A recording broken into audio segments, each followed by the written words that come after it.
ప్రజా సమస్యలపై పోరాడుతున్న వైఎస్ఆర్సీపీ నేతలపై పోలీసులు ఉక్కుపాదం మోపుతున్నారు. రైతులకు అండగా నిరసన తెలపకుండా నేతలను ఎక్కడికక్కడ అరెస్టులు చేస్తున్నారు. ఎన్టీఆర్ జిల్లా వైఎస్ఆర్సీపీ అధ్యక్షుడు అవినాష్ పోలీసులు అదుపులోకి తీసుకున్నారు. నిరసనకు వెళ్లకుండా దారిలోనే అవినాష్ను అడ్డుకున్నారు. అవినాష్ను సిటీలో పిఎస్ల చుట్టూ తిప్పుతున్నారు. ఇబ్రహీంపట్నం పిఎస్లో వైఎస్ఆర్సీపీ నేతలు దేవినేని అవినాష్, మొండితోక జగన్మోహన్ రావును పోలీసులు నిర్బంధించారు. ప్రజా సమస్యలపై పోరాడుతున్న వైఎస్ఆర్సీపీ నేతలపై పోలీసులు ఉక్కుపాదం మోపుతున్నారు. రైతులకు అండగా నిరసన తెలపకుండా నేతలను ఎక్కడికక్కడ అరెస్టు చేస్తున్నారు. దీనికి సంబంధించి పూర్తి డీటెయిల్స్ మా ప్రతినిధి సతీష్ అందిస్తారు. ఇబ్రహీంపట్నం పిఎస్ నుంచి సతీష్ చెప్పండి. ఇబ్రహీంపట్నం పిఎస్ దగ్గర వైసీపీ నేతలు దేవినేని అవినాష్ అలాగే మొండితోక జగన్మోహన్ రావు కూడా పోలీసులు నిర్బంధించినట్లు మనకు సమాచారం అందుతుంది. ఏంటి అక్కడ పరిస్థితి?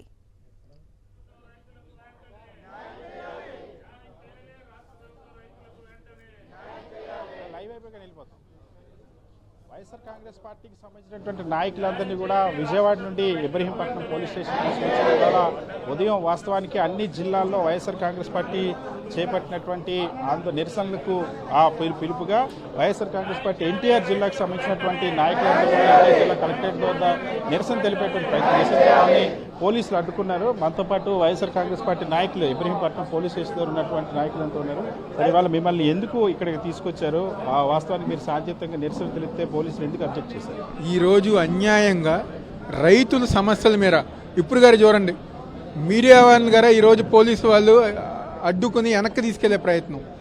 ఈరోజు ఏదైతే శాంతియుతంగా రైతుల సమస్యలు ఏదైతే ఈ కూటమి ప్రభుత్వంలో రైతులు ఇబ్బంది పడుతున్నారో దానికి సంబంధించి కలెక్టర్ గారికి ఒక వినతి పత్రం శాంతియుతంగా అందించాలని చెప్పిన ఒక ఉద్దేశంతో ఎన్టీఆర్ జిల్లా వైఎస్ఆర్ కాంగ్రెస్ పార్టీ తరఫున ఈరోజు 7 జిల్లాల సమన్వయకర్తలు కానివ్వండి, ముఖ్య నాయకులు కానివ్వండి, మహిళా నాయకులు కానీ మేమందరం గారా కలెక్టర్ గారు ఆఫీస్కి వెళ్తుంటే నిర్దాక్షిణ్యంగా రోడ్డు మీద మా అందరం గారా రోడ్డు మీద ఆపేసి ఈరోజు పోలీసులు మమ్మల్ని అందరం గారు అరెస్ట్ చేసుకుని ఈరోజు ఇబ్రహీంపట్నం కానివ్వండి, లేకపోతే మేయర్ని, డిప్యూటీ మేయర్ని గవర్నర్పేట పోలీస్ స్టేషన్లో కానివ్వండి, విష్ణు గారిని హౌస్ అరెస్ట్ కానివ్వండి, ఎమ్మెల్సీ అరుణ్ గారిని హౌస్ అరెస్ట్ కానివ్వండి, మమ్మల్ని జగన్మోహన్ రావు గారిని, తన్నీర్ నాగేశ్వరరావు గారిని, ఆసిఫ్ గారిని, అదేవిధంగా మిగతా అందరిని గారు దాదాపుగా 100 మంది పైగా నాయకులు ఈరోజు ఇబ్రహీంపట్నం పోలీస్ స్టేషన్లో అరెస్ట్ చేసి పెట్టడం కూడా జరిగింది. ఈరోజు కేవలం ఎక్కడైతే కూటమి ప్రభుత్వంలో రైతులు అన్యాయం చెందుతున్నారో, ఇబ్బంది పడుతున్నారో దానికోసం ఎక్కడ ప్రజానికి అందరు గారు ఈరోజు మా వెంట వస్తుంటే చూసి ఓర్వలేక ఈరోజు అన్యాయంగా అరెస్ట్ చేశారు. ఈరోజు ఎంత అరెస్ట్ చేసినా వైఎస్ఆర్ కాంగ్రెస్ పార్టీ నాయకులు, కార్యకర్తలు ప్రతి ఒక్కరి గారా ఈరోజు రైతులకు అండగా ఉండే విధంగా ముందుకు వెళ్తామని చెప్పని ఈరోజు కలెక్టర్ గారికి గారా తప్పకుండా మేము వినతి పత్రం అందించాం.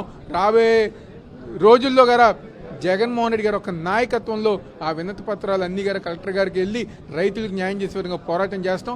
ఈరోజు అన్యాయంగా పర్మిషన్ తీసుకోలేదు, వినతి పత్రం ఇస్తాను గారు పర్మిషన్ అడుగుతాం. ఇదే నాకు తెలిసి మొట్టమొదటిసారి రెడ్ బుక్ రాజ్యాంగం ఏ విధంగా ఉందో ఇదే ఉదాహరణ. ఈరోజు రాష్ట్రంలో రెడ్ బుక్ రాజ్యాంగం నడుస్తానికి ఇదే ఉదాహరణ.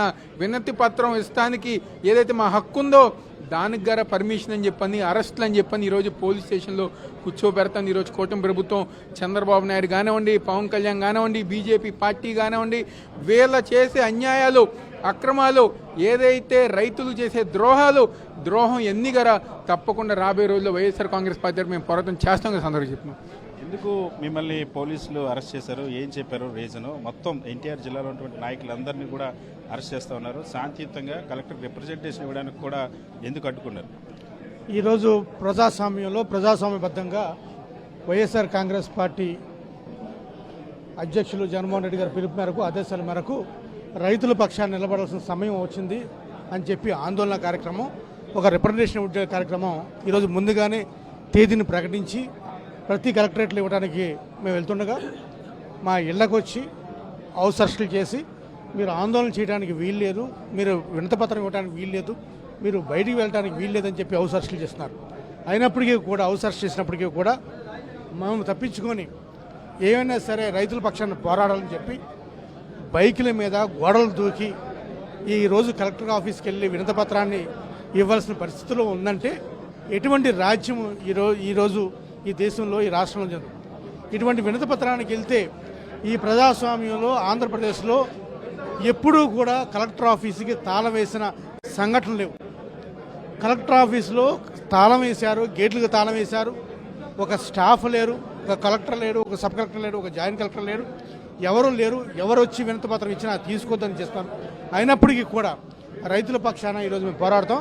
ఎన్ని అరెస్టులు చేసినా, ఎంత ఇబ్బంది పెట్టినా, ఎంతమందిని జైల్లో పెట్టినా, ఎన్ని పెట్టినా సరే మేము రైతుల పక్షాన పోరాడతామని తెలియజేస్తాం. వైఎస్ఆర్ కాంగ్రెస్ పార్టీ ఎన్ని నిర్బంధాలు విధించినా సరే ఖచ్చితంగా రైతుల సమస్యలపైన ప్రభుత్వం దృష్టికి తీసుకెళ్తామని చెప్తుంది. రైతుల సమస్యలపైన ఈ పోరాటాన్ని ముందుకు తీసుకెళ్తామని